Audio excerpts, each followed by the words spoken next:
It's February, it's sunny, 75. I wouldn't want to be anywhere else. It's a lot of action happening in a little space, and that's part of the fun of working with family is your tight quarters, and we get opportunities to say sorry and ask for forgiveness a lot out here. Vacation shrimp sundae?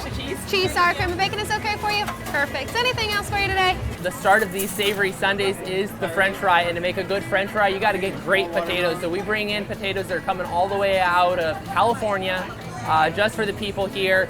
Once we finish with that, then we bring it over here to the island. We got our different sauces. We got cheddar cheese, we've got queso cheese, sour cream, bacon, grilled onions, mushrooms, jalapenos, and then we got our meats. We got the Cajun shrimp in a Cajun sauce. We got pulled pork. We're using USDA choice sirloin here. Top-notch ingredients. We're eating here every day, and so we're not cutting any corners. And that's what the customers love, is it can make it however the customer wants so that they have a great experience with us.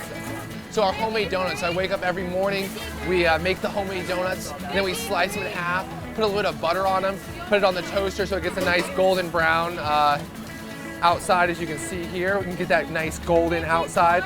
So I am not doing this alone. I've got my sister Megan here running the window. I got my wife Shauna back there. She's kind of our recipe specialist, helping with with our new items, Mexican street corn. So she's coming up with all the quesos and the cilantro lime crema. She's right there.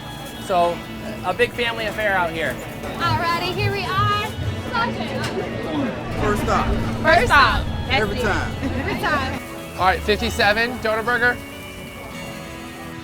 So yeah, we're actually gonna put together one of these real quick. So we're gonna start first with the bun, and then the burger's gonna go in the middle. Got some applewood bacon to go on top. Topper goes there. And last but not least, the glaze. It wouldn't be a donut burger without some glaze, right? Top tier, man. I gotta tell you. You know, you're cooking at the house, make dinner for one or two people. Out here, we're cooking dinner for everybody that wants to come and get in line, and they love seeing everything made fresh, and they're giving positive feedback. So it's a lot of fun to cook. It's almost like the major leagues of cooking.